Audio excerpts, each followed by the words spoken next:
Don't touch another surface again with LifeKey. LifeKey can open any door. Use the soft, stylus tip for ATM and credit card purchases. It even has a bottle opener. LifeKey, when safety is the key to staying healthy. Get LifeKey at n95maskco.com. Use code SEARCH at checkout and get 10% off your purchase. They tried to warn us. In the process, we have lost many lives. Respiracare, the only NIOSH N95 masks that kill coronavirus and other harmful pathogens. 4 layers. An outer layer traps contaminated droplets. Antiviral layer to destroy pathogens. Filter layer stops fine particles up to 0.3 microns. And the inner layer for final protection. Respiracare masks kill 98% of some of the deadliest superbugs tested. We are masked, and we want to protect those who put their life on the line, one mask at a time.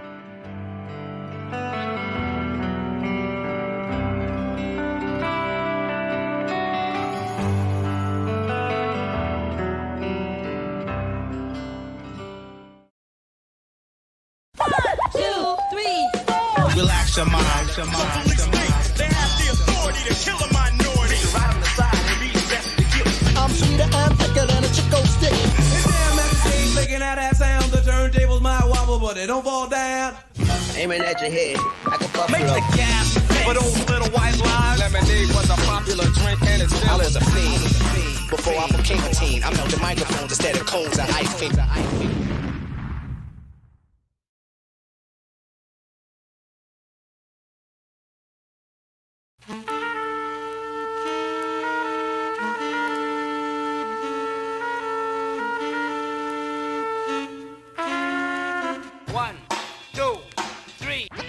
And now, everybody, MC Serch. MC Serch. MC Serch. MC Serch. MC Serch. Search will never stand still.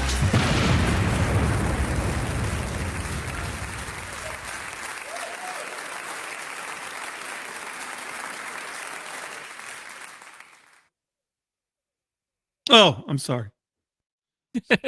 Captivated. Let me tell you something. I'm at a great part of this book. Shout out to Soren Baker, by the way. Gucci Mane, God to Greatness. Whether you like Gucci or not, the guy is great at what he does. 2 best-selling books, over 100 projects, 15 albums. But I love this. So not only is outfit incredible, but look at the Pumice, this is dedicated to you. Avoid lazy and miserable people. Yeah, let me just wait a second. Let me read this to all of y'all. Do me a favor. Do what you do about YouTube, by the way. Avoid lazy and miserable people. That's one of the key things you can tell yourself every day. Avoid lazy and miserable people. When you start living by this principle, you're looking in the mirror and telling yourself, hey, man, I expect a lot out of you. You're demanding the best out of yourself. You are your best asset. And when you get rid of people around you who might disrupt that, you stop being naive. You become more aware. A lazy and miserable mindset leads to a lazy and miserable life. So avoid lazy and miserable people. Look at whatever you're procrastinating on: work, exercise, taxes, cleaning, studying, reading. You can be like, I know I need to do this, but gonna act like I don't. Or damn it, I know my health is failing me, but fuck it. I'm gonna still keep eating unhealthily. That's lazy thinking. Soren Baker, Gucci, book of the week. And if you don't know this, thank you, brother.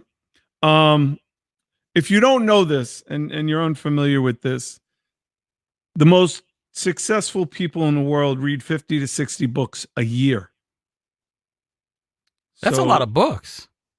Hey, I'm just telling you what is out there. So you got Audible, you got all these types of ways to do, to figure things out. That's all I'm saying. All right. Figure time out, figure things out. We got a great show. Unfortunately, DJ Domingo will not be joining us tonight. However, the legendary, the Renaissance man, and you know, when you use the term Renaissance man, it means that you are capable and able of doing things, a multitude of things well. He is an anomaly because he does a multitude of things extremely well.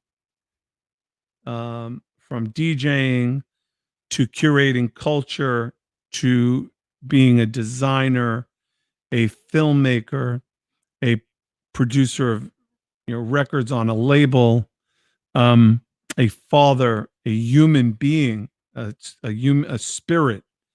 Bobito Garcia is a Renaissance man of the highest caliber, and someone I lovingly refer to as a dear friend. So he'll be on the show in a bit, and we're going to. He's be in the green room. About, he's like dancing. Good. Well, he can fall back. It's not his show. He can just relax that guy. Anyway, a lot of things going on in the world that I want to discuss, but before we discuss all those things, again, shout out Soren Baker. Your book is brilliant.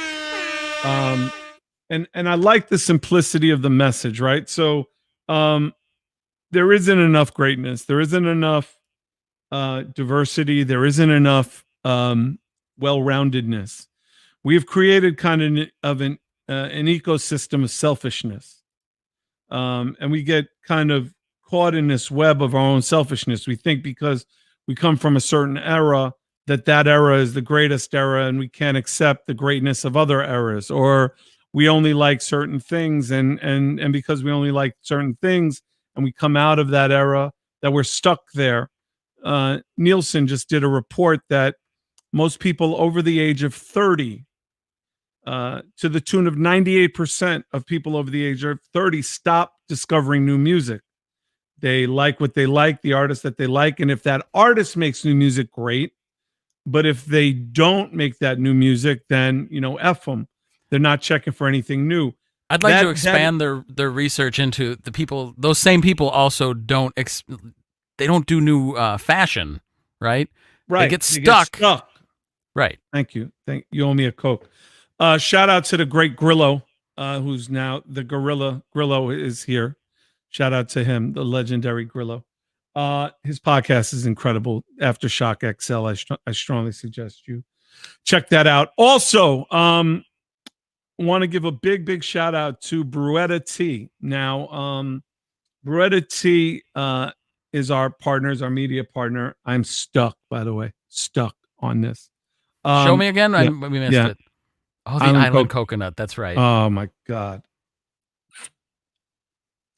And I got to tell you, we don't promote brands just for whatever reason, pay or whatever. I got to love the brand. And I am so stuck on stupid. But anyway, Dr. Dre, the legendary Dr. Dre from Ed Lover and Dr. Dre, he has very escalating medical bills because of his diabetes. So they have created the Yo MTTEA, very witty, Yo MTV Raspberry Mint Tea, the Dr. Dre Rap Tea. Did they send you any of that? No, I have to buy it just like you. But if you go to the link, which I think I sent you, yes, or you go to Bruetta.com, you can order that. Please go and support that. Can you show it to him one more time? I love that picture. I love the artist who did it. Incredible. So please support a man that has dedicated to his life to our culture. Let's get that out to him and shout out. Shout out to our usuals, Anthony Heights, Joe Paul, peace, Michael Andrew, James Quayle, Vancouver in the building. How cold is it in Vancouver right now? It's definitely a lot of Celsius. A very few Celsius, actually. Yes, it's a lot of Celsius. Anyway, the other thing is we are now 13 days out. I believe there is a debate, some sort of debate. The best is yet to come. So I got to tell y'all, I was out today. I'm sorry, I don't mean to drop names, but I was out golfing with Albert Pujols and Roger Clemens today, 2 Hall of Famers, and playing probably the worst golf of my life. I love the game. I'm usually pretty decent, but I was also out there with Andy Pope, who is an up-and-coming PGA superstar, who is spanking the crap out of the ball. And I was playing the worst of my life, the worst golf of my life. But I will say this. Usually when I go out on these celebrity games and matches, I am the dancing bear, which means that I'm the one who has to tell the funny stories to the guys. And what was it like working with Nas? And what was it like? Dude, I didn't have to tell a single story. The stories that Roger Clemens told about baseball and his experiences and, pitching against Reggie Jackson and pitching in Yankee Stadium. And it was just one of these highlights of my life. I was so glad that I was there, and I really appreciated it. Roger Leninger says, man, I wish your talk show was still on TV. What about this? What am I, fucking choplifter? Yo, Roger, this is a talk show. I'm here for you. What do I gotta have, like, chopped up ratchet bitches next to me that I gotta talk about their lives? I'm terrible. People with troubles and problems. No, I didn't mean that. It was over. Your plate, Serch, your plate is full trying to take care of me. You don't have enough room. Shout out to Sandman, DJ Sandman from Tampa. Salute, my man. Shout out, one of the greatest DJs. Definitely one of the greatest DJs in Tampa area. The Red Alert, the Chuck Chill out of Tampa, been on the air there for over 20 years. Legendary crew, and just love you, brother. Salute to you. Anyway, but Roger, I'm on the air. Like, what? I'm here for you, brother. I'm going to tell stories. We're going to have great interviews. I'm waiting for my man Bobito to come back. He's probably doing what he does best, which means he's going to the bathroom or doing something. I also am going to drop some things on his head. Also, so the other thing is, I wanted to make sure you guys knew, if you didn't know, that we have gas face masks. That's right. We're going to run out of gas in our air horn today. Can I get another air horn? Can I get another case of air horn? Are you asking for your wife? My helpers. To you? Okay. Just my helpers. Right. The dog. Whoever will come down and help me. Oh my God. Scott Travis. Hip hop in the 90s was waiting till 1 a.m. on Saturday to watch Showtime at the Apollo. You get Travis +1 for you, sir. You get a +1. You're absolutely right. Yo, that was one. So I got to tell y'all a story about when I did Showtime at the Apollo. So we performed and we were doing Step Into the AM and Gas Face. And we performed Step Into the AM. Crowd goes crazy. We start doing Gas Face. And we didn't realize that in the TV track, we didn't take out the, oh, shit. Oh, shit. Right. So needless to say, we do Gas Face. Crowd's going crazy. And it never made the air because it was profane the whole way through. And never got to the air. So I got to get that video. It's got to be a way, right? If I call I think the guy that was supposed to be recording your Clinton interview. Why did you? I think he was. Why did you go there? Why did he was you on the console that day? Why? Yeah, he must have been. Anyway, we got Bobito Garcia, aka Cool Bob Love, aka DJ Cucumber Slice, aka Bobito. He'll be here. We're gonna talk culture and all that good stuff. Oh, there he is. Let's talk to him right now. Why not? Let's go to him. Ladies and gentlemen, Cool Bob Love. I didn't want Bob Love. I didn't want to interrupt your Gucci Mane soliloquy. So Let me, yo, bro. I know how much you like to read. Don't sleep. Soren Baker's book is incredible. I mean, don't let the jewelry turn you off. I also want to say I love your high fade, bro. It looks great. Thank you. My wife has been Chantel has been really like telling me like, yo, you might as well grow it while you still got it, or you're gonna, Yeah, enjoy yeah. it. No, it looks good. I'm saying like the skin tight on the side looks fresh. Well, it's not a Bobito edge up, but it's close. No, it's if I had the pleasure to have my clippers on your dome piece again, that's kind of like Pause. what I But that, yeah. it's okay. I don't play pause anymore. I'm in my 50s now. Ooh. But that was funny. Yeah. 8 years ago. There's gonna be a lot of inside jokes. Narcolepsy. Narcolepsy. Does Pum Ice know about the time that you fell asleep on your MTV Raps? No, I don't think he knows about that. I don't know that. And if I don't know that means everybody doesn't know that, and they're about to.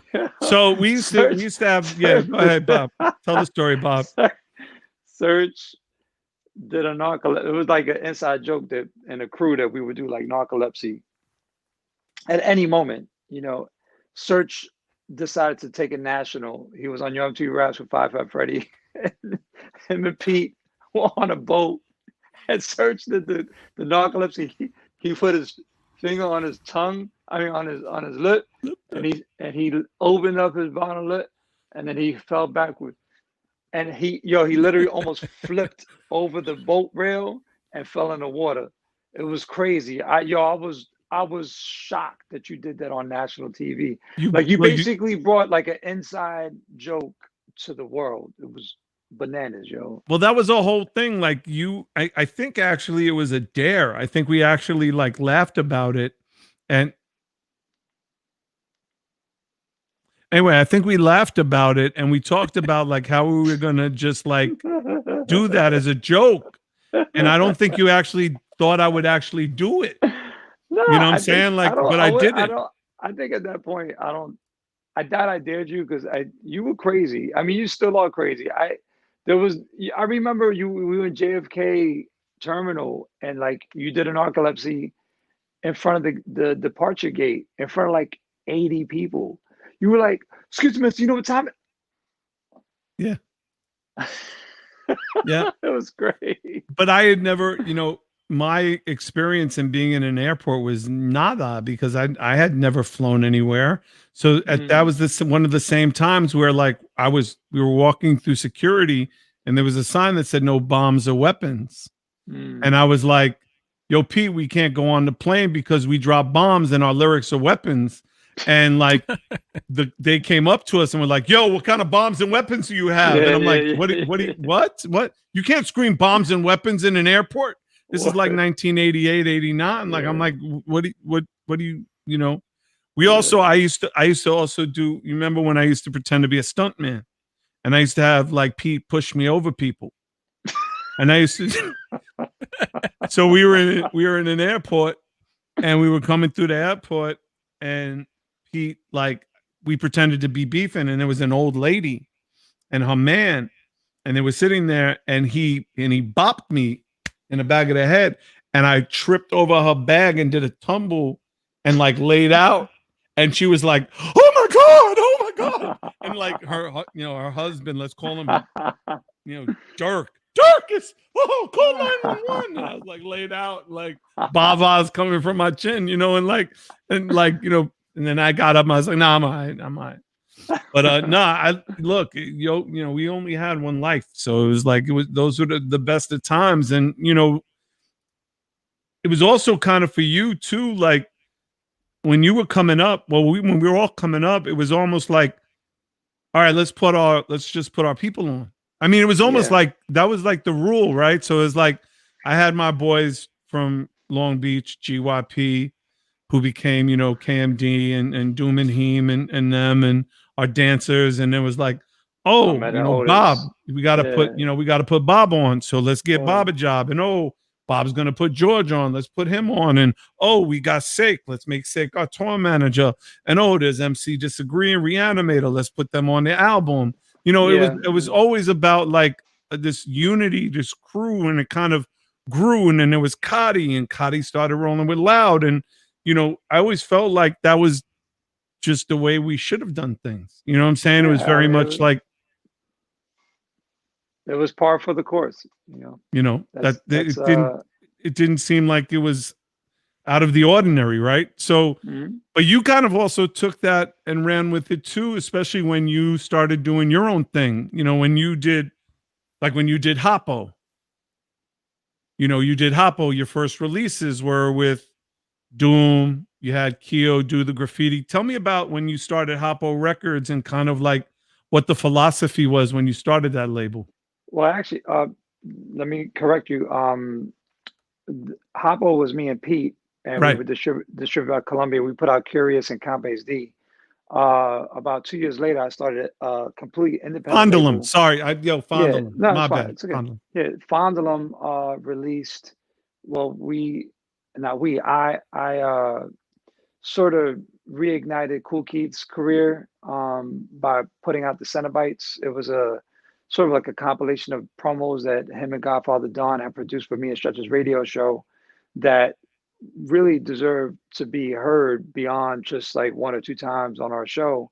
And that was like the starting point. Then the second release was the Juggernauts, who had some phenomenal and really deeply layered lyrics about racism. And then I put out Cage and MF Doom's first records. There's a lot of artists that I put out. Doom clearly had the longest run. I mean, he's still 2020, reissuing Doomsday, Operation Doomsday, which came out like over 20 years ago, as if it just came out. There's still kids like discovering it. It's really had some staying power. And I'm proud of Doom. I'm proud of all the artists that came through that label, but it had its time. It was very era specific for me. And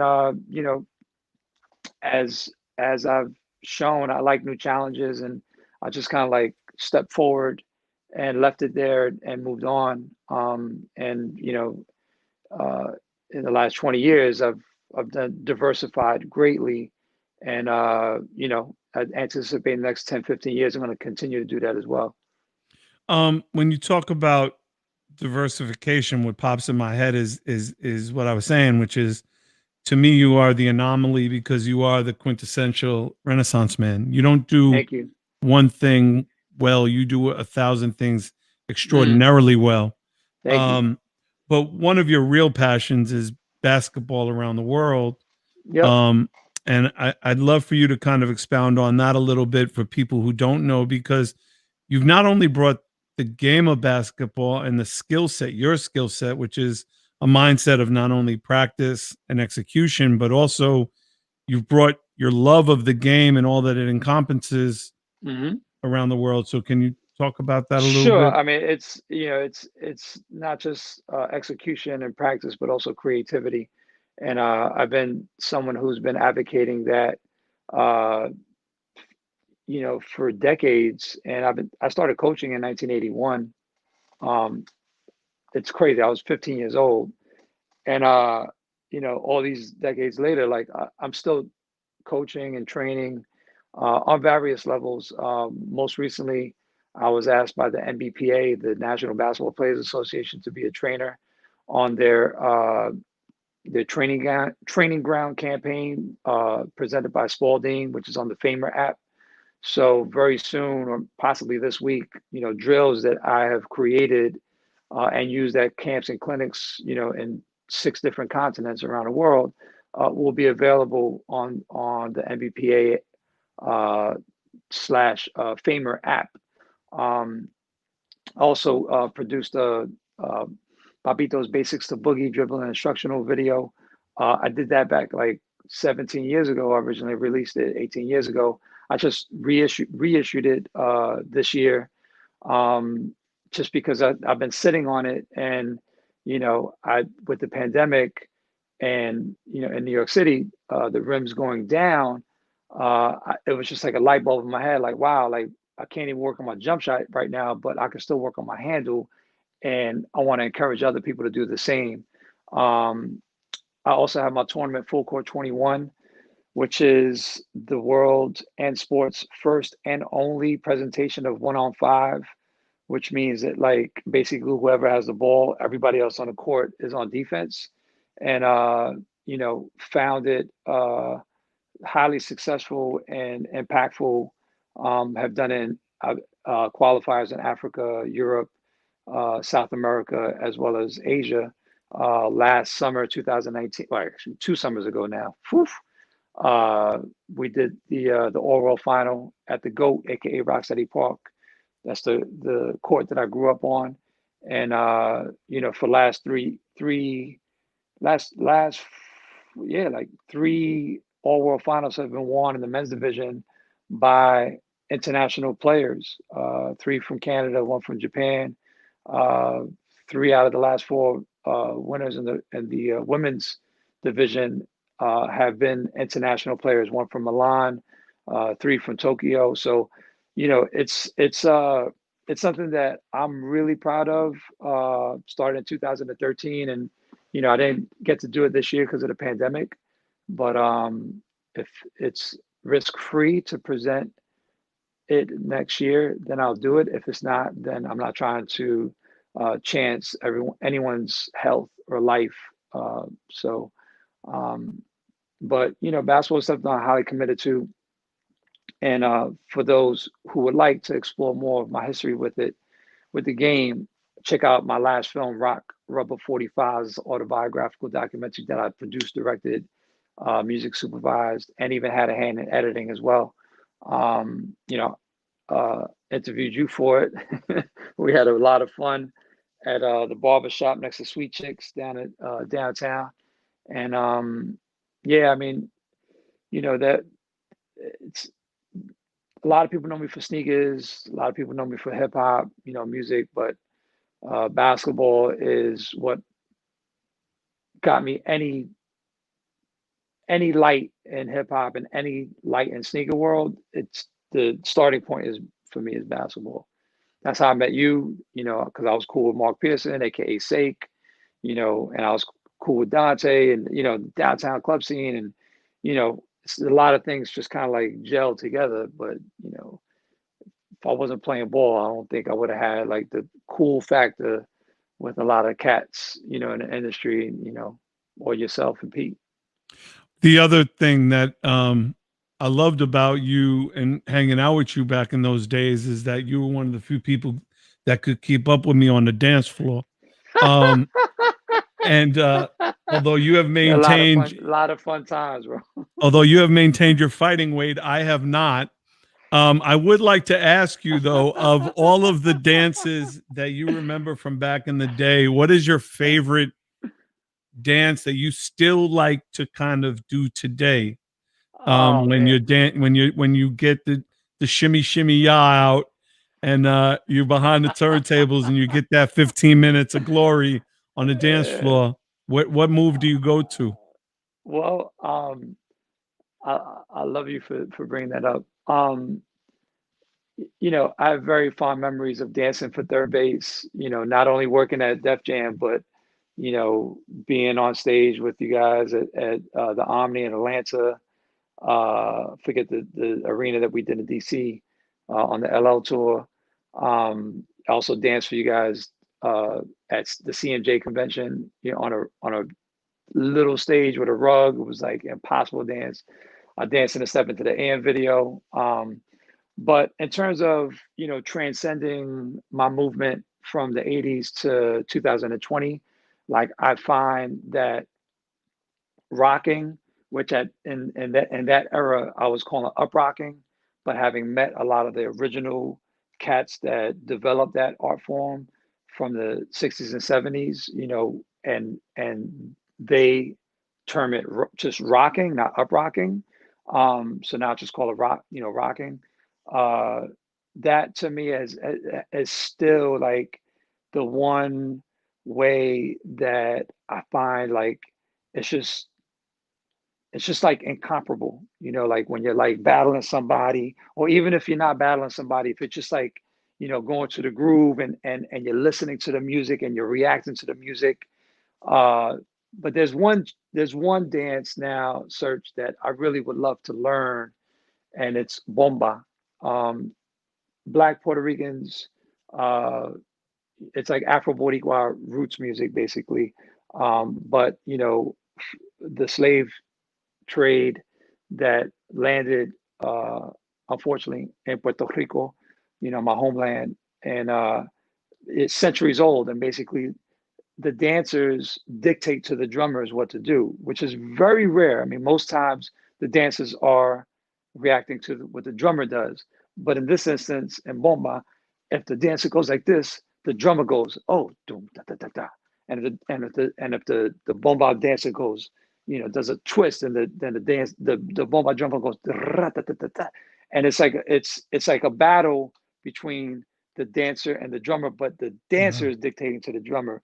Very, very different. You know, when you're DJing, like, you know, you have records as your articles to create movement, but it's so I would love to, like, I've only danced bomba like truly once, and I was kind of like pet, because it's a very spiritual experience, and there's rites of passage, and so like I was like, okay, like I gotta respect the history here.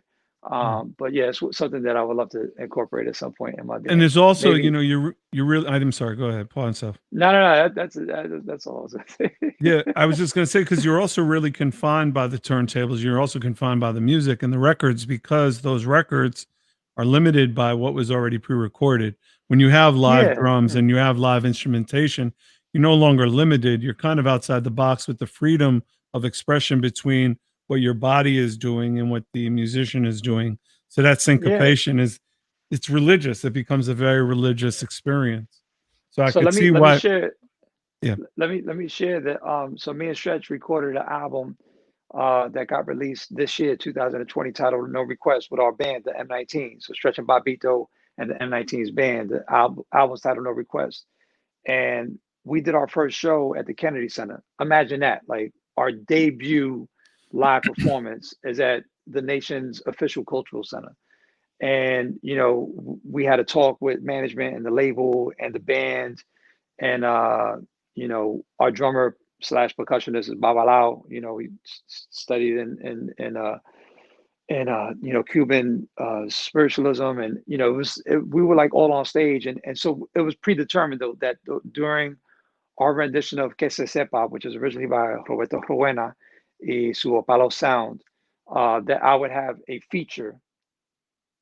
dance feature during the percussion solo, which that brought me straight back to, like, you know, the 80s. Because like it'd been a long time that, you know, I mean, I've danced on stage while DJing, and I've definitely jumped into the crowd while DJing, but the live aspect and it being like an official performance was like, it'd been decades for me, you know. But I was charged by it, and I went out and I got into it. And here I'm not just rocking, but like I'm doing like kind of like rumba movement with bomba movement, nothing like described or learned, but just more just like in the moment. And I just let loose with no inhibition, and it was, you know, it was a highlight. And I mean, when the pandemic must have been amazing. When the pandemic hit, because we had a whole tour lined up, you know, to hit the road, and we had like a 15-member band, you know, background vocalists and guest appearances by Miguel Ramos, who's a Latin Grammy Award winner, Maimuna Youssef, aka Mumu Fresh, who's a Grammy-nominated singer. Oh yeah, there you go, the Mexican. Well, we own it. We own, and I own the album. And the M19 is the bus that goes up your block. That's why you called it the M19 band. Yeah, the Manhattan 19. That's the bus. That's the bus that connected me and Stretch's neighborhoods. He grew up in the Upper West Side, and there you go.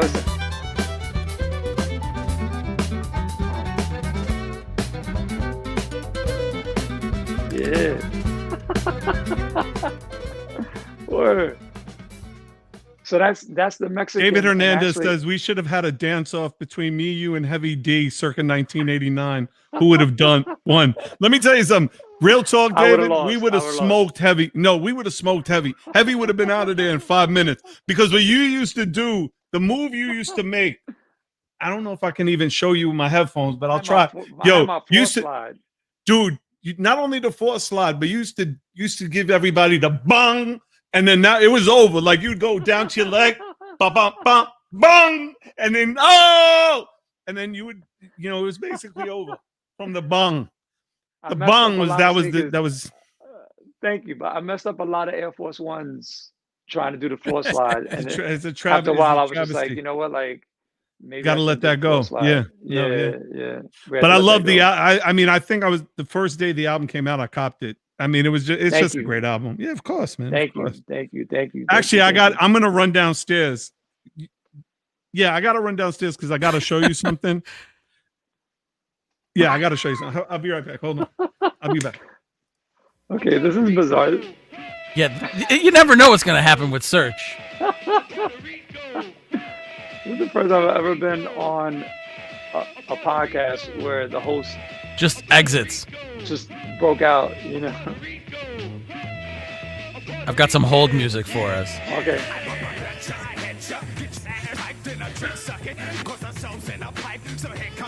The problem is if we play too much music, we get booted from Facebook. So you know YouTube. that no doubt, yeah. I'm one of these goons. I'm a hoarder, sneakerhead. And by the way, I'm gonna definitely talk to you about that whole sneakerhead thing because I think me and you get jerked all the time. Well, no, you don't get jerked. I get jerked. Shout out to my family, Jonathan Church, class 85. I've let go of the sense that I get jerked, but I can identify. There's been a lot of things. I try to look. I'm a positive dude. I'm called Cool Bob Love for a reason. I could definitely speak Bob Love.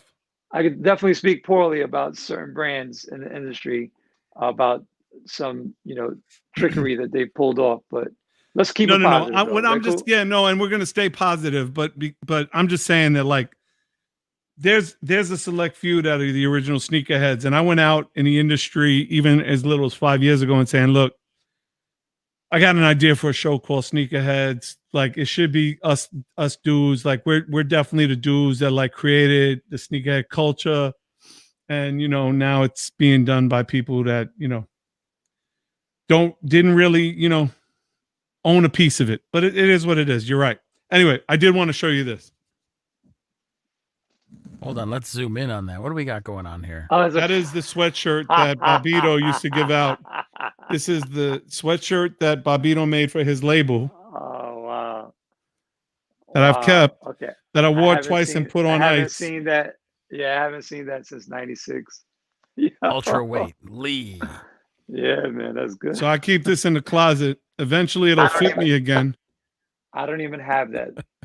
You don't have this, so I'll send it to you. I'll send it back. No. You keep. No. I deliberately let go of a lot of stuff just to downsize and keep my life just really like streamlined. And it's like I'm not Buddhist, but it's a Buddhist principle of like letting go. Yep. Like and I'm fine. I'm fine to have.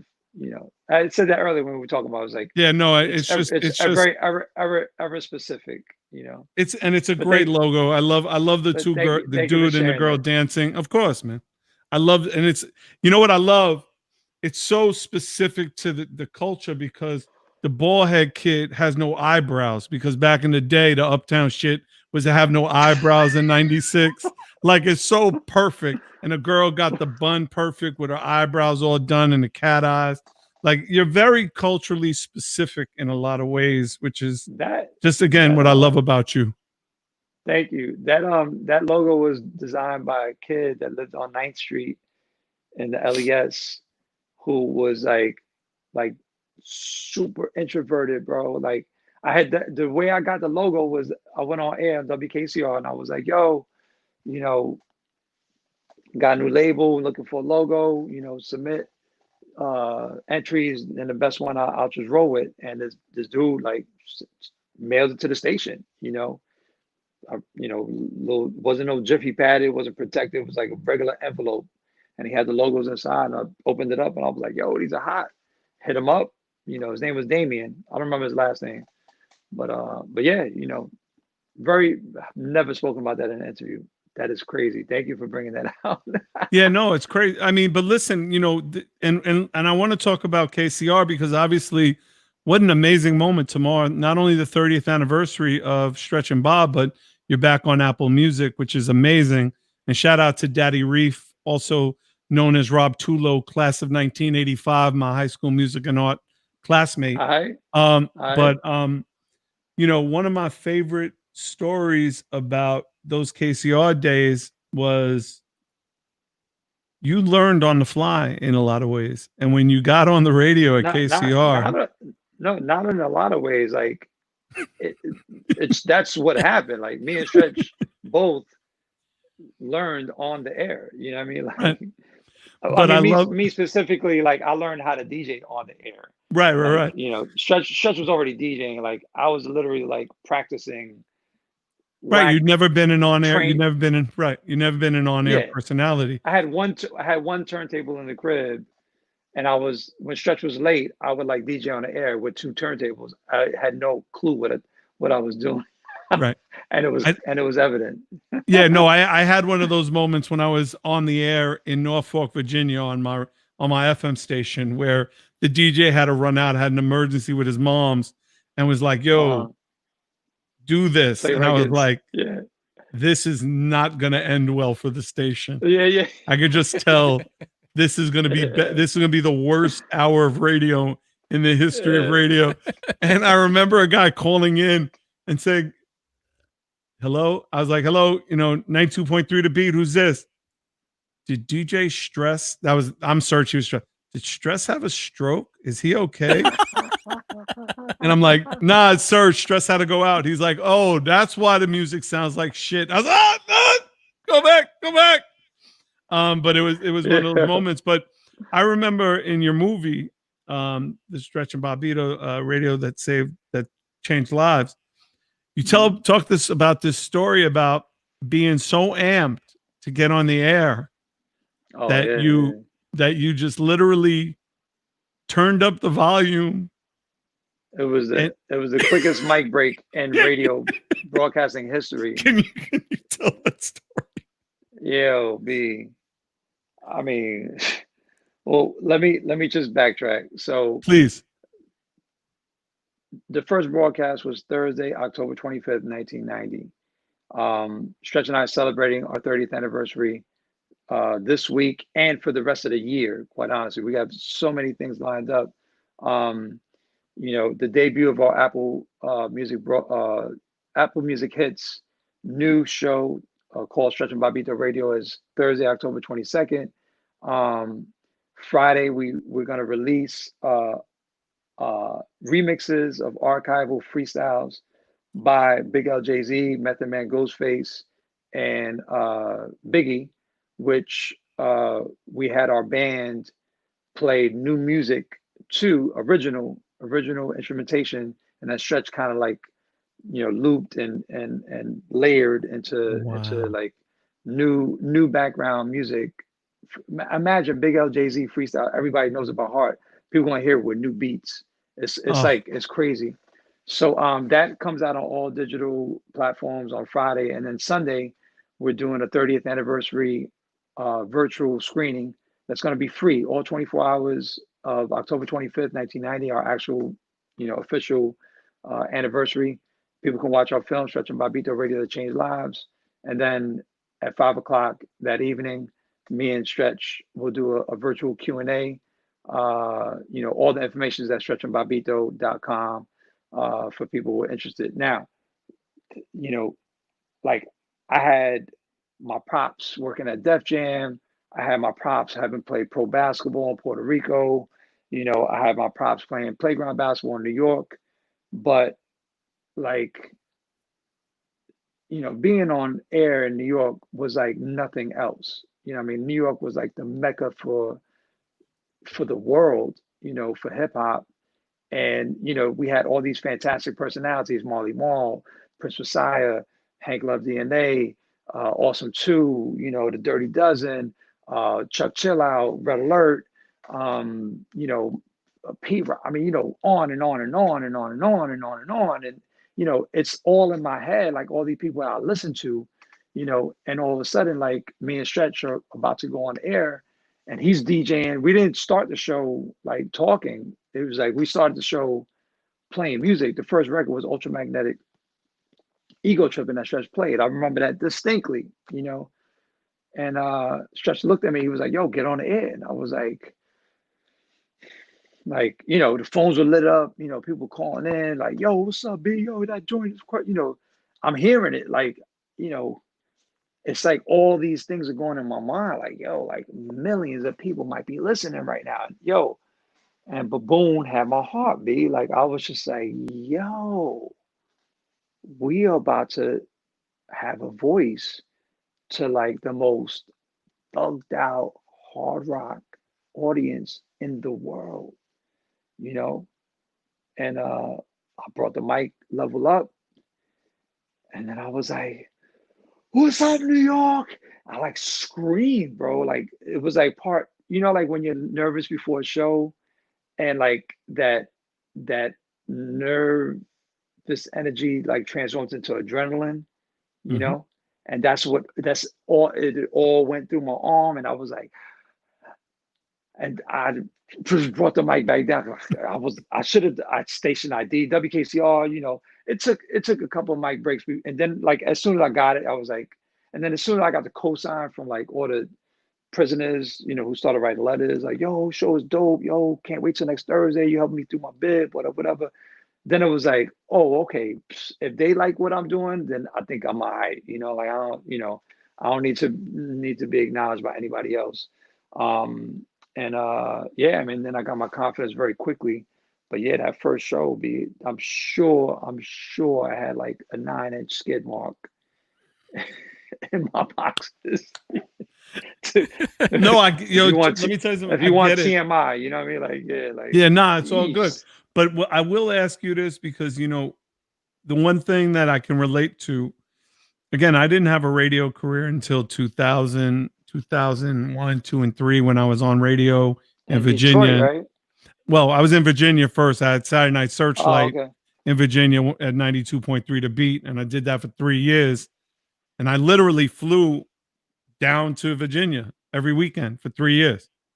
Like I worked 9 to 5 doing radio promotion in New Didn't know York. that. Okay, And then I sure. went down Okay. from Friday. I went Friday night, was on the air Saturday, did a club Saturday night, came home Sunday for 2 years, 3 years. And I told Chantel, like, look, give me these years. And I promise you, I'll have a morning show in a major market in less than 3 years. Like, I promise you, just give me this time. Like, I know it'll be a compromise to our family and it'll be a compromise on our family time, but please, like, and you know, she gave it to me and you know, I killed it. And I remember going down there and you know, they call that the Sev Cities. You know, you got Hampton Roads, Norfolk, all of that, Virginia Beach, all that, but you also got 3 prisons down there. And we used to get them letters. You know, we get dudes that'd be like, yo, I'm Yeah, down here. yeah. Especially dudes who were like, you know, making that I-95 run, you know, with them packages. So they would get Yeah. locked up down there and or they got transferred for whatever reason. So you get those letters. But when I was in Detroit, I used to get letters all the time from guys who were in Milan Correctional Facility, which is like 45 miles out north of Detroit. And a lot of those dudes, when I used to go see them, and I'd go see them 2-3 times a year, we break bread, but then we'd have ciphers because there was always an MC in there and they'd always want to battle me. Yeah, You know, so it was all that. And for whatever reason, you think whatever you think, you know, like, you know, okay, I met homeboy, I met yada, yada, yada. But I remember a dude got out and I was on the street and he just rolled up on me like, yo, I met you in prison. And like, you told me if I ever got out, you'd look out. Like, I'm home. Now what's up? And I'm like, that was the face I made. That was it. I was like, and I remember him playing me a record and me having to have him come to my office and me tell him like, yeah, this is not good. Like, I can't, I'd love to help you. This is just, it's not something I could put out. So I'm putting that in your lap a little bit. Like, you were on the air for a long time. Did you ever meet somebody who came home and all the time? Oh, is there a story that kind of sticks in your mind? Constantly. You know, I never led people on to be like, yo, when you get out, I'm gonna help you out. Like, you know, I was always fair with people. I would read letters on the air. I would encourage inmates to write to us because they didn't have a voice. I mean, in the same way that me and Stretch provided a platform for unsigned artists, you know, it's not far-fetched to think that, you know, similarly, we would give a voice to, you know, a community of people who couldn't get through to the commercial station to call in, or, you know, couldn't write a letter that actually will be read on, you know, BLS or KISS or eventually Hot 97. And, you know, it was very much a characteristic of ours to outreach to our audience and allow them to be heard, you know, and we won for that. You know, that was like the best marketing. It wasn't like a marketing idea, but it wound up being like the effortless marketing that we could, you know, prices, because every inmate was evangelizing our show to every single body they knew at home. And when they would get out, then it would be amplified, like, yo, y'all gotta listen Thursday night, Stretch and Bob. Yo, they shouted me out when I was inside or whatever. But you know, I have countless moments where people will come up to me and be like, yo, I was locked up, be like, you know, you and Stretch, you know, I would wait until Thursday, and you know, I would, you know, manipulate my radio to catch it. You know, all the same stories that people had inside. I mean, I'm sorry, not inside, but you know, outside, in you know, various communities who may have had issues capturing the signal. You know, all those similar things happen inside as well. And you know, I don't want to romanticize people who get locked up, which sometimes happens, you know, in hip hop lyrics. You know, but I will say that, you know, not everybody locked up in the United States prison system deserves to be. And, you know, clearly communities of color are targeted. And, you know, there's a whole prison industrial complex that, you know, will benefit if Biden and Harris get elected. So, you know, we have a real problem here in our country. And so, you know, the fact that the inmates couldn't, you know, access a public telephone to call us up, you know, for me, like that meant like, okay, you write a letter, like I'm gonna give you time to be heard. I mean, I read your whole letter, because some dudes would write like, you know, 8-page, you know, I'm sure you know, not on the 8x10 paper, but like the legal joints, the yellow ones, like dumb long, 11, you know, 11 by 14. Yeah, 11 by by 14, you know, double-sided. yeah. Mm-hmm. And I still have those letters here. You know, Stretch saved a bunch. I saved a bunch. We kind of like, you know, we both have our little box of letters, and they're dear to me. You know, like because there was a lot that was shared. I think the moment that reminds me the most was when, because this was just a crazy day for me. So I was invited to DJ the Linden, New Jersey and One Mixtape Volume 2 game. Well, actually, it was an and one game in Linden, New Jersey, which where main event was from, and they videotaped it and it wanted to become Mixtape Volume 2 for and one, which was highly successful for the brand. And I was asked while I was setting up to play, because Headache and a lot of the players, Biz, aka Half Man, Half Amazing, they all knew me. We either had played against each other or were on the same team. Like, yo, Bob, what you want to play? And I was like, I came out here to DJ. You know, should I play? Like, I wasn't in the mindset. I didn't go out there, you know, stretched out and everything, like with ball gear. And now, all these years back, I think like I should have played in that game. I could have easily caught like 2 highlights in the videotape.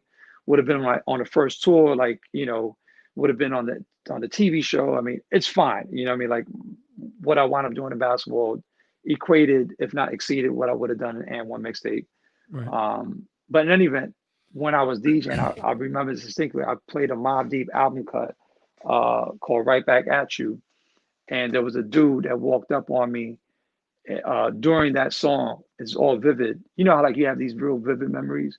And he gave me a pound. He was kind of like very forceful with his pound. It kind of held onto my hand a little bit too long and kind of held the hug a little bit too long. And then he kind of like let go and he looked at me and was like, yo, B, I was locked up, B. Thank you. And yo, with the, you know, people think of people who were formerly incarcerated, unfortunately, in a very derogatory way. I found that community to be like the most sincere and polite. I mean, listen, I've spoken at Rikers Island like 3 times. I've played in basketball games at Rikers Island twice. I've spoken at other prisons. I mean, compare it to like high school kids or like some community centers I've spoken to. Like, yo, I walk in, I got their attention. Their eye contact is wonderful. They're looking at me. I mean, it's a different experience because they are locked up for most of the day. So having a public speaker come in is like, oh my God, I don't have to be in my daily, routine, or like this breaks up, so it's a very different experience. And I think a lot of us can't identify. I mean, even during the pandemic where, people were saying, lockdown, it's like, nah, you're not in lockdown like the way hip hop uses the term, oh, my man is locked up, or I'm on lockdown. Like it's a very, very distinct experience to, a pandemic lockdown, or stay at home orders. Very different. So, Right. early on I was saying it because it just felt familiar. Oh, we're on, we on lockdown. But then once I was knowledge to the fact that we're not on lockdown, or like, I had to actually start checking some of my friends as well. Like, we're not on lockdown. I mean, you can go outside your house right now if you want. I mean, you You just shouldn't. got to be careful. But yeah, you just got to be super careful. But no, it's not 3 hot in a cot. Let's be clear. Yeah, right. You know what I'm saying? Right, it's definitely not yeah. that. It's not 3 hot in a cot. Yeah. David Hernandez wants to say, I'm on a budget like contraband, but hey, on the other hand, I'm on the down low like your mother's man. That's from a freestyle I did on your show back in like 94. Thank you, David Hernandez, because I didn't even remember that. But that sounds like a dope line that I wrote. Appreciate that. Line, yeah. I'm on a budget like contraband, but hey, on the other hand, I'm on the down low like your mother's man. It's a good line. So wait, that's the line that you wrote, or that line that I freestyled on Stretch and Bob back in like 94. Might have to find that too. Well, the other thing we wanted to talk about is because I did the second show. It was 2 Kings in a Cipher, and then I did it. November 8th, 1990. You were Curious, 2 Kings in a Cipher, and AJ Domain, who was Bones Malone's cousin. Yeah, were all the MCs to light the fire, which basically I credit the 4 of you for setting set the bar, because our first show, October 25th, truth be told, our guests were Def Jeff and Lati, and neither of them rhymed. Although, Lati was like one of my favorites. He was a beast. Flavor Unit, This Cuts Got Flavor, Wild Pitch Records, which you started working on at late, years later. But I mean, the way y'all rocked it, you went off the top of the head.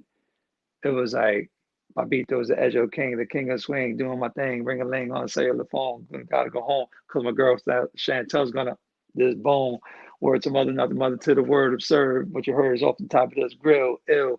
I mean, like I heard that freestyle so many times, and others did as well. And then when other artists started coming to our show, and Curious being like, the host, my co-host at the time, who was also an MC, and it was dope off the top of the head as well. Like, it kind of like set this tone. Like, if you're gonna come to our show, don't kick the same verse that you just kicked it like the 5 other shows. Come with either an original verse or go off the top of the head so that it could never be repeated, which worked in a lot of people's favor, and it worked really poorly in other people's favor, because not everybody was gifted to go off the top. Yeah. And a lot of people had a misunderstanding of, even still to this day, I see kids don't understand the word freestyle. Like, a freestyle is a verse that doesn't necessarily have to be a story or a theme or something that is on your album. A freestyle is a verse that's kicked to an instrumental that the DJ selects that you may not even know what he's throwing on. He might change the tempo, he might change the beat up. That's what a freestyle is. You know, That's it's exactly a right. free moment. You know, and a lot of people like Black Thought would hear our show, and he started practicing off the top of the head because he thought every verse on our show was off the top of the head. Because Lord Finesse would come up and be like, "Yo, I'll kick this freestyle." You know, a lot of people would be like, "Yo, I'll kick this freestyle." Some of it was off the top of the head, some of it wasn't, some of it was written, but some of it Right. was a lot of it was written, but not on people's album, or never was released on people's album. That's why me and Stretch went to such lengths in our documentary, Stretch and Bobito, Radio That Changed Lives, to put in the lower third graphic written, unreleased written, unreleased off the top, so that people Mm-hmm. know, like, oh, okay, they can get a sense for the terminology that, was very insular to our community in New Right. York, but, was misinterpreted, globally, really. Yeah, no, I love, and I really want to touch upon the films that you've done because I think they're so important. Again, Thank and you. and I Thank you. just honestly, Bob, what you've done for the foundation of hip hop is important because, to me, hip hop is not just music, right? So it's peace, unity, love, and having fun. Those are the Yeah. tenets of our culture, and you've broadened and brought in all of that in everything you've done as a renaissance man of this culture. Um, Thank you. but the films that you've done, and I want to talk about doing it in the park because to me it's such a quintessential New York hip hop b-boy Mm. basketball Mm. film. Hmm. But you weren't necessarily going out to be a filmmaker. Like, was it an itch that you needed to scratch, or was it more like, nobody's representing this the right way, so I'm going to kind of go Yeah. about this the way I went about it with Fondulum, or the way I went about Yeah. it in designing sneakers? Yeah. I mean, it's a little bit of both, Serch. I think as I mentioned, I had a record label in the 90s. I did a radio show in the 90s, both of which I kind of like walked away from peacefully, amicably, and just moved on, and, constantly trying to find new challenges. And, I think all of us, as, this sort of like uh, foundational youthful generation, as we've gotten older, we have sought new challenges within the sort of like hip hop ecosystem, but also transforming and transcending that at the same time. And basketball being such a big part of my life, and having been on camera so many times for Nike, for documentaries, games, and one, I mean, et cetera, et cetera, et cetera. But I really, I mean, my sensibility has always been as an entrepreneur and as a visionary and as a freelance creative to fill voids. And it was insane to me that there had never been a film about pickup basketball. LeBron James, before he became, the great high school player, played pickup. Like, that's how you start, and it's also how you end. One of the great lines that I'm so proud of in the film, doing it in the park, pickup basketball, NYC. Let me say that slowly. Doing it in the park, pickup basketball. I have a habit of being like doing it in the park. It's like just Yeah, meshing it's everything not. into one. It's New York Uh, Rican's, yeah, verbal yeah, slang, yeah, yeah, verbal yeah. intercourse. But when I go overseas and I'm like doing it in the park, they're like, "What did you just say?" Um, Right. but but uh, but it was insane to me that no one had ever created a documentary about such a powerful movement. Barack Obama became president because he played pickup basketball. I mean, it's, Alex Wolf authored a book about how Obama positioned himself in North Carolina and Kentucky to win over those states and voters in those states. And he revealed that he was a pickup basketball player, and he had games, within his contingent at a very strategic time, in the election process. Um, so, you know, when I did the film, it was uplifting, not just for myself, but also for all the communities and audiences that wound up watching it worldwide. we did over 150 screenings. Yeah, I mean, it's still to this day, like doing in the park, just got screened virtually by the Museum of the City of New York for this new exhibition that actually helped curate. I'm sorry, I consulted the curator. I was like the lead consultant on to the curator called City Game, and so it's like I feel like that doc, similar to Star Wars, and it's what I aspire to. Like I'm hoping, and I think this is going to happen with all three of my docs, that they'll be appreciated and revered and like eye-opening. 30 years later, you can still watch. Listen, I'll show my son, 6 years old, Star Wars. He was in awe, yo. He's 6. He was in awe. That film to me, I've watched like 100 times now. Yep. We watched that with Shauna and Chili E and Debbie, Right. and on the Upper West Side, like Shauna had on like a VCR tape. VHS. Yeah. Yeah, you know what I mean? Like I saw that like years after I mean, it I came out. I remember didn't see it when just it came out. I mean, I remember just being in awe that we were hanging out with one of the original Buffalo gals from the Malcolm McLaren video. Like, you know what I'm saying? Like, it was crazy. Like, how are you the girl that was on the phone? Like, yo, like, like, and people don't, and it's very hard to express the vacuum that we lived in because we were so blessed to live in that vacuum. Yeah. You know what I'm saying? Like, we were so blessed to see Rosie Perez downtown dancing at the Vault and Nels, and to see Spike walking around outside of NYU, and and be around all these creatives. I had Giancarlo Esposito on the show 3 weeks ago, and he was talking about how he was the dude who was the fly on the wall at Nels that watched all of us. You know what I'm saying? He was like, yeah, and then but he was the dude who was also saying to Spike at NYU, like, your movies could be better. Like, he was that dude, and he was like, oh, you think you could be better? Why don't you jump in my movie?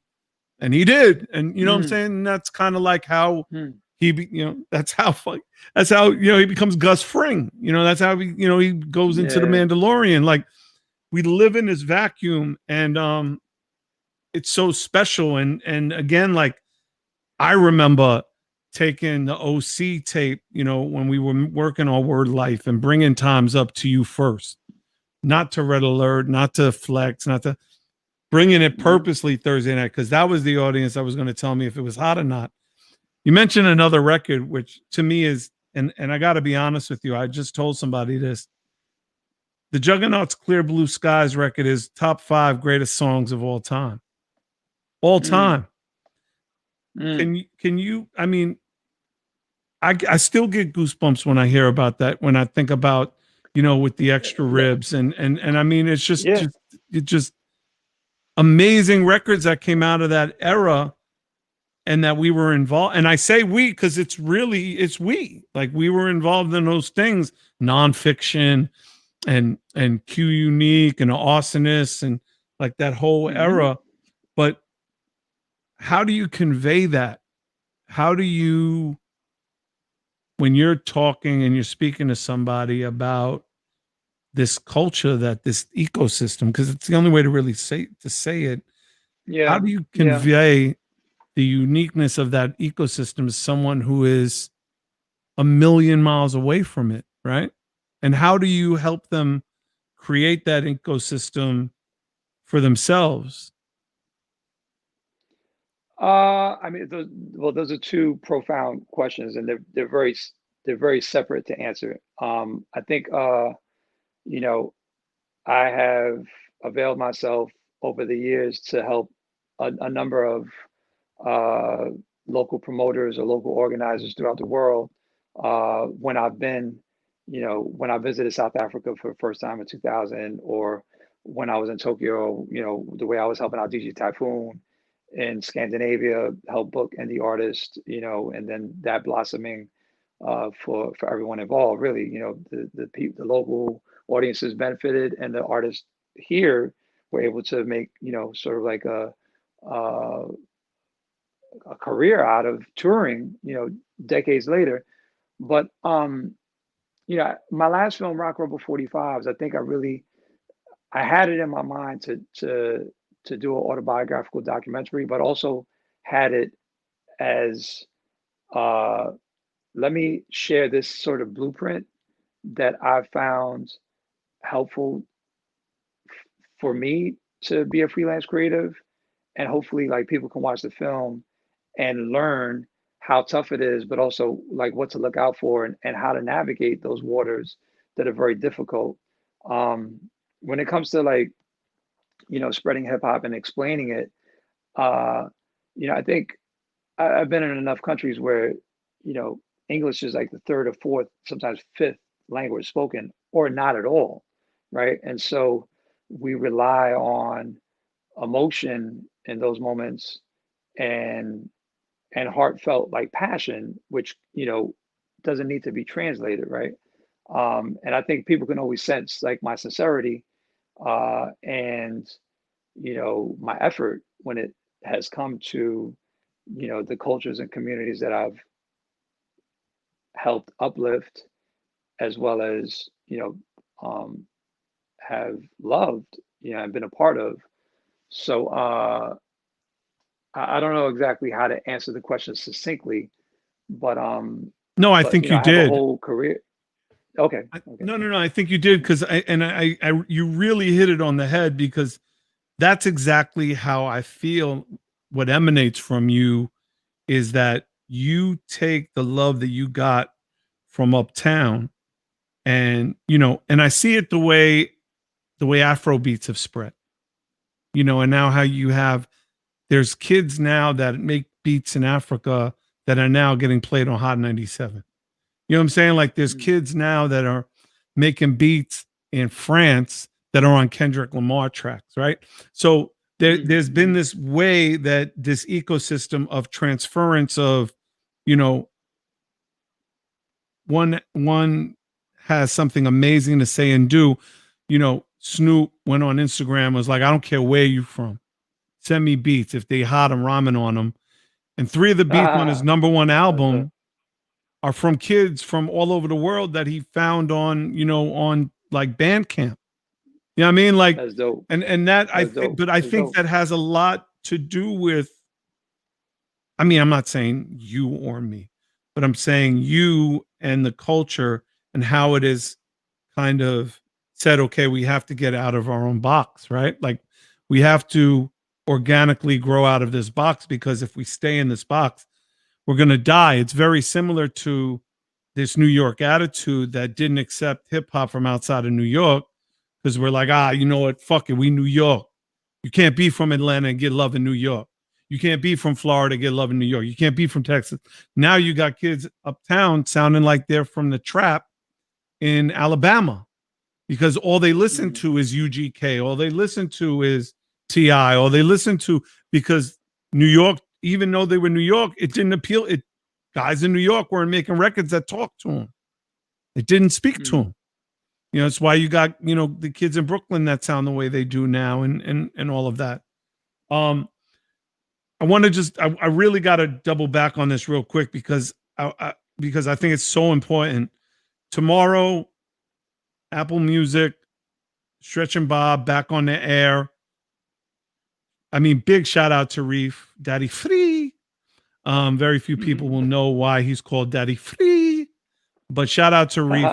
How did that conversation come about with you guys? Like, what was the impetus of like, hey, I got a great idea. You like baseball? I like baseball.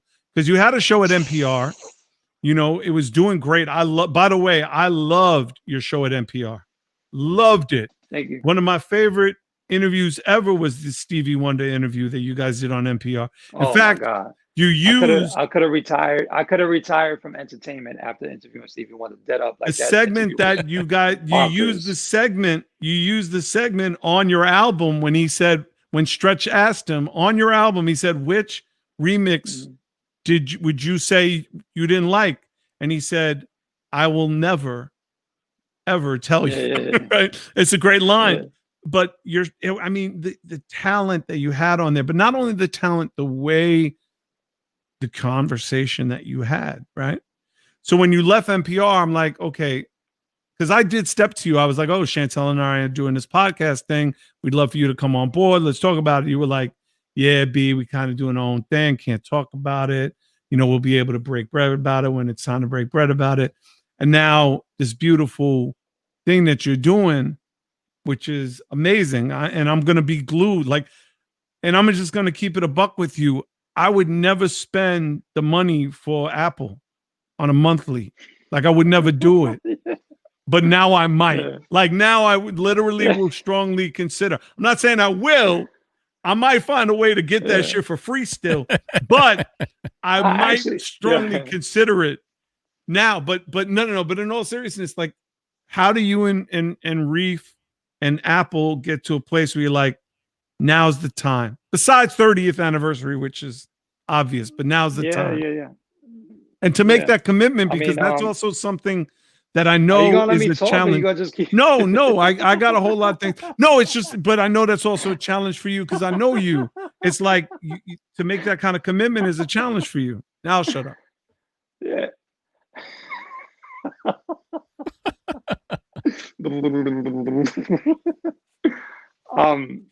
Well, first of all, for your audience to know, are you reading Gucci Mane instead of listening to I'm gonna let you talk and I'll just read Gucci's book. Stretch and I had a podcast on National Public Radio, NPR.org, titled "What's Good with Stretch and Bobito." It was a interview intense format, not a mix show, right? And so we felt comfortable in that space, but also limited because stark contrast to our radio show in the 90s on WKCR, where we had 4 hours, we played music and we talked and we just did whatever we wanted. This was like a lot more structured. We had to, abide by the sort of NPR guidelines. There were restrictions.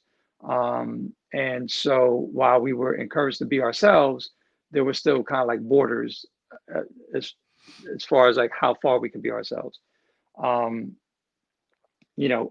Baseline, me and Stretch met and became such great friends because of music, and sure, because of friendship and love of culture in New York and all things beautiful.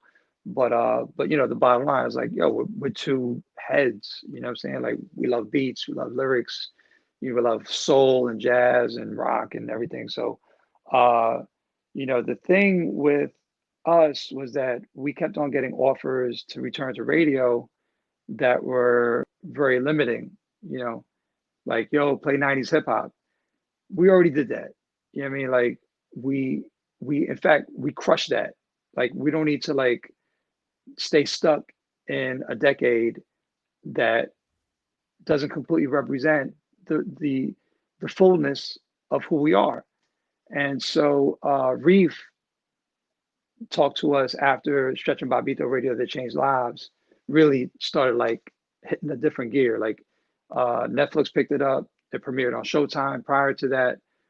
Then Netflix not only picked it up, but Netflix at the same time in 2017 expanded to like 190 plus countries, millions, like over 100 million subscribers. And like all of a sudden, like, our film is popping on Netflix like nobody's business. And, we're in a lot of people's ears in a way that, we never were before. I mean, Netflix was responsible for us getting booked in India for the first time. I mean, we've been, since 30 years, right? We had never been to India. We got booked in Mumbai like 3 times, and with offers in other cities that we didn't wind up working out. But essentially, the conversation with Rob Tulo, aka Daddy Reef, started in about 2017, I think, 2018, where it was like continuous, like, we're interested, we want to get you guys on board, whatever. And, we met like, dudes above him that had clout that were like, oh my gosh, Stretch and Bob, great ideas, blah, blah, blah. And, not really quite sure why it didn't happen. But I think,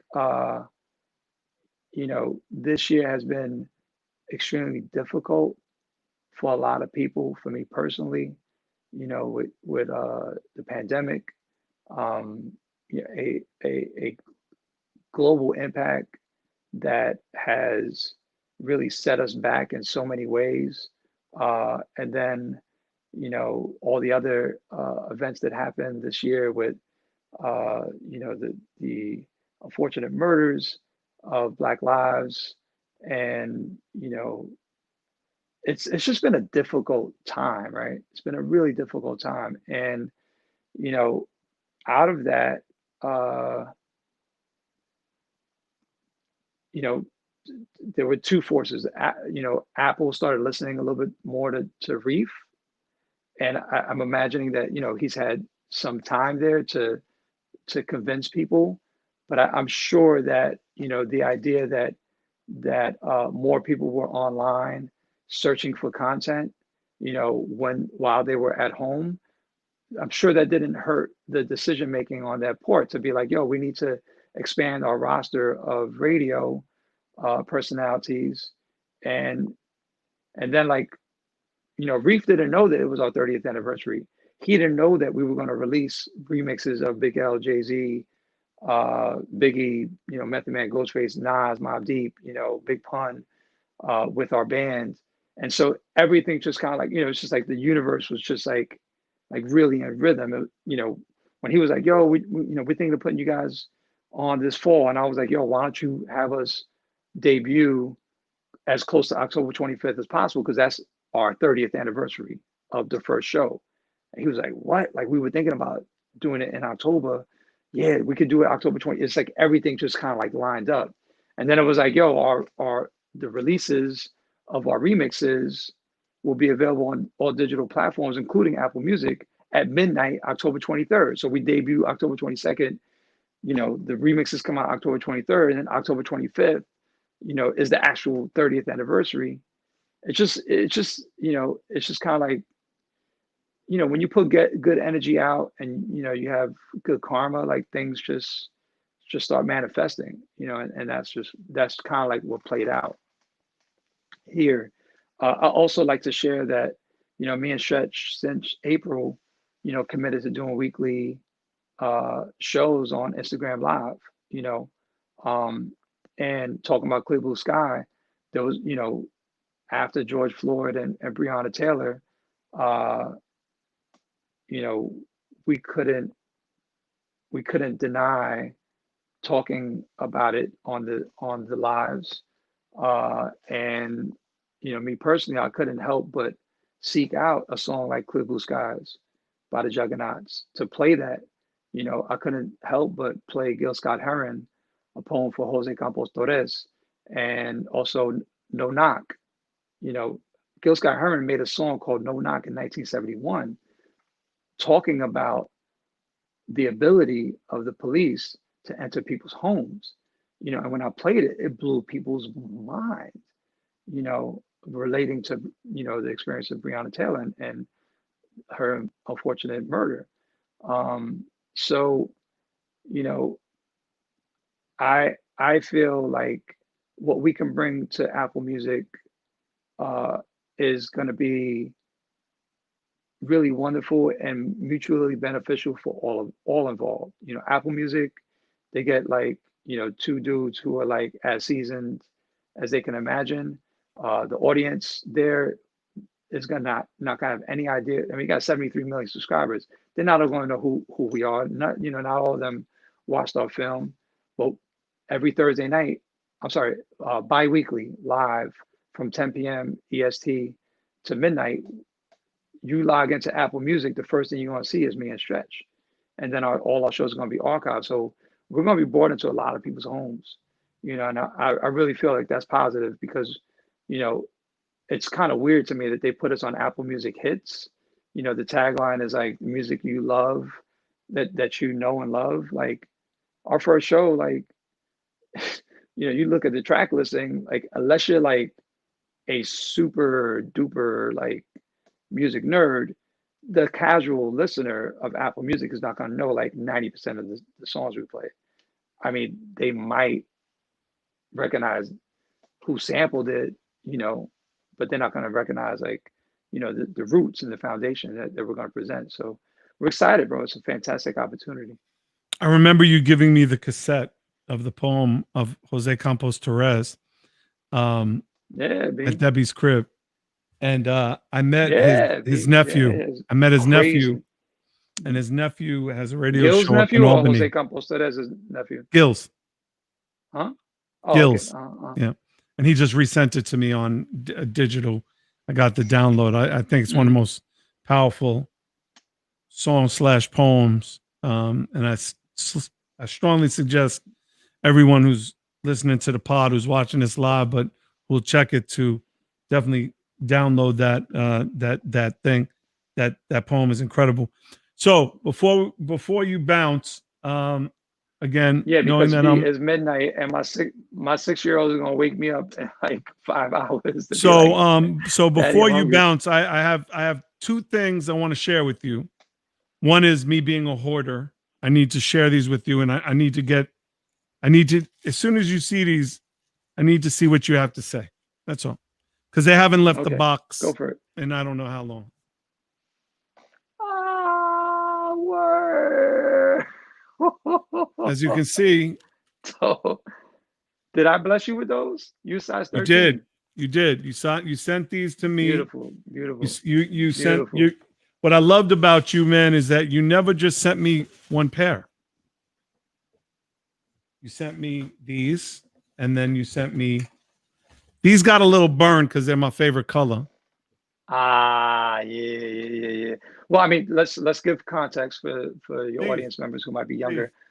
In 2007, Nike celebrated the 25th anniversary of the Air Force One model, and they asked me to collaborate on a design, and I wound up actually doing 7 models. 7 releases, 4 high top. I did the mac and cheese, the beef and broccoli. I did the Puerto Ricos. Wow, you have more than I do, bro. And I have all. And by the way, anymore. I have all the lows too. But these never. Oh, this is probably the first time they've ever felt the air outside the box. What's the nickname for that colorway? Look at that. It's not beef and broccoli. What's that? Nah, mac and cheese. Yeah. So the love stands for Cool Bob Love, which is one of my nicknames. Cool Bob Love. My vision was to do the mac and cheese and beef and broccolis for like the hip hop heads, and on those the logo is my hand over a 12-inch record, a 12-inch vinyl record, and then on the blue and reds, which are the Puerto Ricos, inspired by the national team of Puerto Rico, the national basketball team of Puerto Rico. My hand is over a basketball, and then the love is taken from my nickname, Cool Bob Love, but it's like love for basketball, love for vinyl, kind of like representing sort of like the dichotomy of my life, even though they're very related. They're two separate communities and cultures. I mean, those shoes did very well, sold out, everywhere, and I was. But it's not even about them selling out. It wasn't even about them selling out, and pardon self again, but it wasn't about them selling out. It's exactly what made you the curator that you are. And I remember, and this is where I want to take you. I remember you calling me, yo, Lincoln Parker and Jerry want us to, can you come by my crib uptown? And I came to your crib, and we were sitting with them and another dude who I can't remember. And they said, yo, they showed us the Air Force Ones, the all white on white joints. And they said, they're trying to rebirth the brand. What do we think can help them relaunch the brand? You had already talked about regional colorways because of what we used to get at Jew Man up on the concourse about flavors. And it was based on the fact that you got a pair of sneakers from the Canadian basketball team that you traded for that no one had ever seen. There were 1 of 15 pairs, and only you had one. And we talked to them. Strong. Well, actually, Jerry Erasmi hooked me up with those. I think. I don't remember. But I think he blessed me with those. But I remember, like, and we started, you and I, we started to consult them on the Nike Air Force One colorway campaign. And then I faded, and then you continued, but we talked to them about regionalizing, doing the North Carolina blue swoosh for North Carolina, do the Terp Maryland one, doing all, and then that. So what you just explained about the sneaker, it's not just about how you create and design, you design with purpose, which brings me to this. So I said there's two things.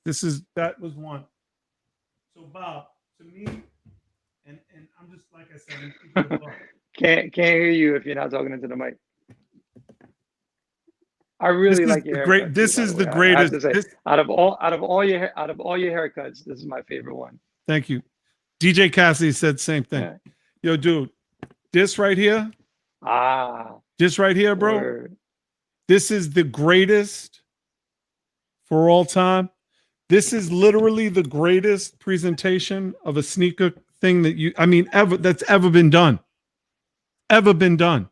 Thank you, V. This is a lucite box for the Puma Clydes 50th anniversary. I mean, this is the Puma suede. The Puma suede. I'm sorry, but right, not the Clyde. Yeah. The Puma suede. I got to be real careful because if I break this, I will jump off a ledge. But that's strong. It's a strong box. It's not gonna break. I know. He's getting air from it that has been trapped in there for how long now? Dude, I'm just saying. I just got to might pass out. I just got to show it to the fans. Like, yo, so who did the graph? Who did the graph on the cassette box? I'm loving that you asked me this because I've never been asked this in an interview.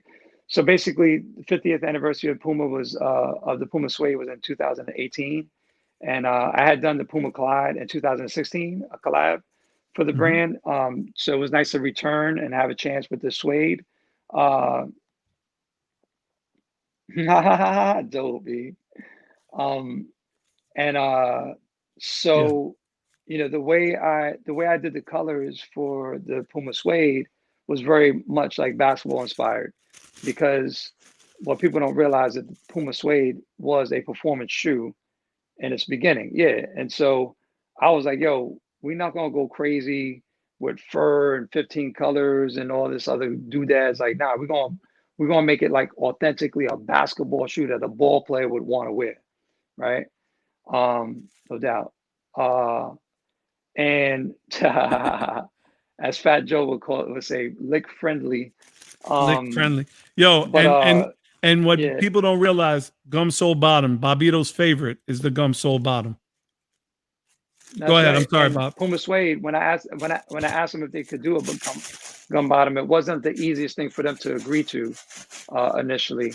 But essentially, that was the shoe, right? But then for the shoe box, I was like, yo, I want to depart from the basketball aesthetic, and for the box, do like a hip hop aesthetic. And for me, like, my era is the cassette. I'm an analog dude. I still play cassettes at the crib. I still play vinyl as a DJ in any set. I never switched to Serato, so that cassette was from Vaz, Nice and Nasty Vaz, who's interviewed in my second film, Stretch and Bobito, Radio That Changed Lives, that I directed and produced. And Vaz, I used to do shows on KCR when Stretch wasn't there, and Vaz called them like Bob's Pancakes, because I would just play like crazy bugged out space stuff, crazy lyrical, super lyrical miracle whip. Yeah. So that was one of Vaz's like actual cassettes from the 90s of a show that I did.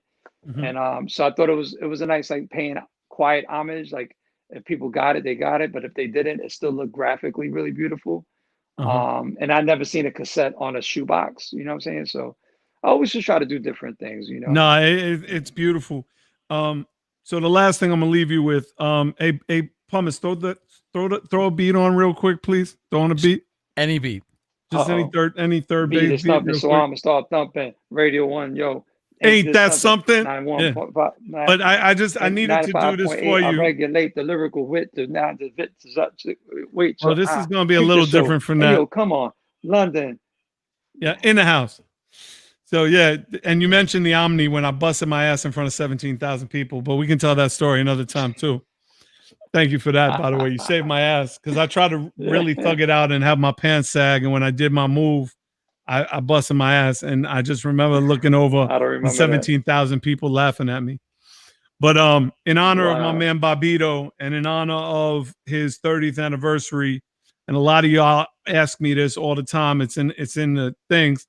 I'm gonna do this freestyle for my man Bobito before his son gets him to bed. DJ Sandman says, I was doing radio in Tampa at the same time. We would call up Stretch and Bob to get a shout out on their show. Then we had to wait a week or two for my boy to mail us a copy of the tape. Shout out to Sandman, who is the equivalent of he is like the Red Alert of Tampa. Here we go. No instant gratification in that era. No, none. You had to wait. Turn it up. Turn it up. All right, here we go. Yep.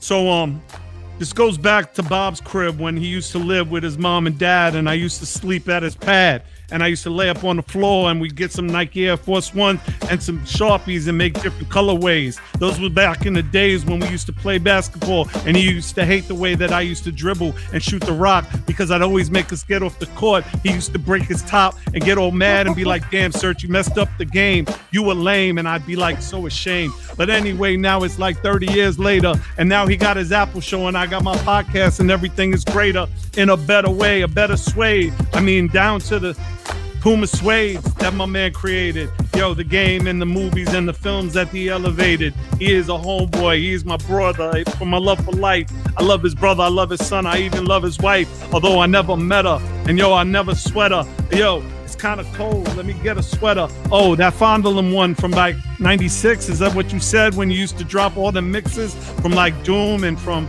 oh yeah, Clear Blue Skies? Looking at them clear blue eyes, I can tell that the devil lies. Even though I got that devilish grin, I ain't the devil that is trying to win. I'm trying to elevate and trying to equate. The whole equator is my state. Understand I am a ecosystem, and I'm gonna be listening to Apple tomorrow, Thursday night, 30th anniversary, when they drop the freestyles on a regular bi-weekly. Isn't that what you said? Yeah, all of this is freestyle. That means off of the head, never written before, never came out of the store, never came out of any rhyme I ever said before. Let's keep it moving. Let's keep it grooving. I love you, Bob. Thank you for doing the show. Let's keep it moving. Cool Bob Love. Cool Bob Love, MC Serch podcast. Make sure you guys join and be part of the great, the amazing, the incredible, the incomparable Stretch and Bobito on Apple Music starting tomorrow, 10 p.m. Eastern, 10 p.m. to 12 midnight. Bob, thank you so much. I love you, brother. And thank you for doing the show. Thank you for being a part of this. And we're going to put up all the virtual hug, man. Yeah, all the hugs. Yeah. We're gonna put up all of the links and all of that so that we will make sure that people can catch all of that Apple love, all of that Bob love. Oh, thank you. Bobito.com. Thank you. Yeah, of course, man. Of course. They gave you all everything you need. You got all the goodies, all the treats, and the tasty cookies, as we used to say. All right. Love to the family. Good night, brother. All right. Oh, wait. One other thing before you go. One other thing. Little handle I need to show you from Japan. Just real quick, little handle. Okay. Pumice? Okay. Are you there, Pumice? Yeah, what do you got? Show him that handle real quick. I don't know what you're talking about. The video. Oh, that's right. Oh, handle. What is it? He's a white guy. Yeah, what does that mean, handle? The dribbling skills. What's poppin'? Brand new whip, just hopped in. I got options. I can pass that bitch like Stockton. Just joshing. I'm spinning. Homeboy did, Bob. Do you need to see it one more time?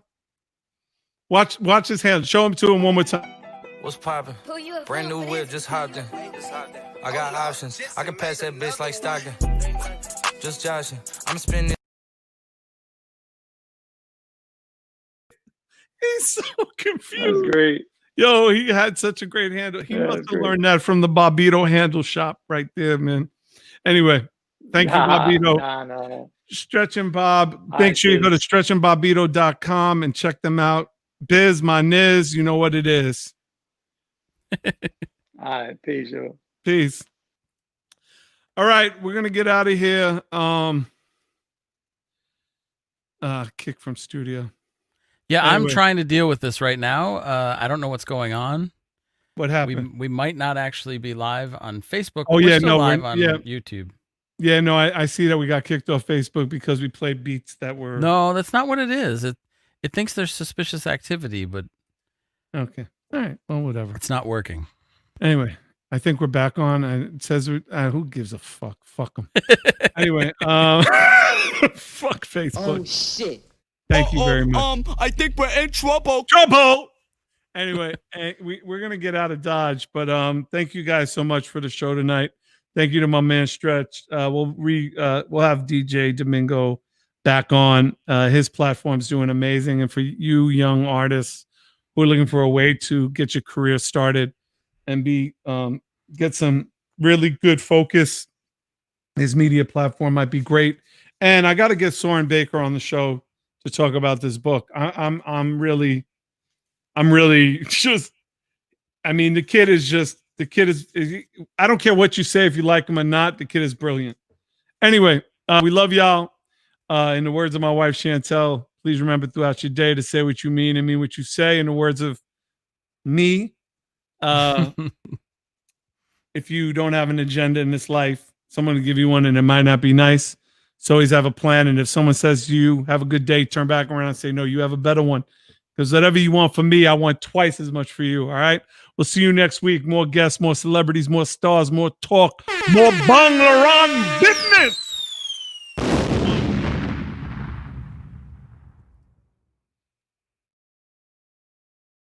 They tried to warn us. In the process, we have lost many lives. Respiracare, the only NIOSH N95 masks that kill coronavirus and other harmful pathogens. 4 layers. An outer layer traps contaminated droplets. Antiviral layer to destroy pathogens. Filter layer stops fine particles up to 0.3 microns. And the inner layer for final protection. Respiracare masks kill 98% of some of the deadliest superbugs tested. We are masked, and we want to protect those who put their life on the line, one mask at a time.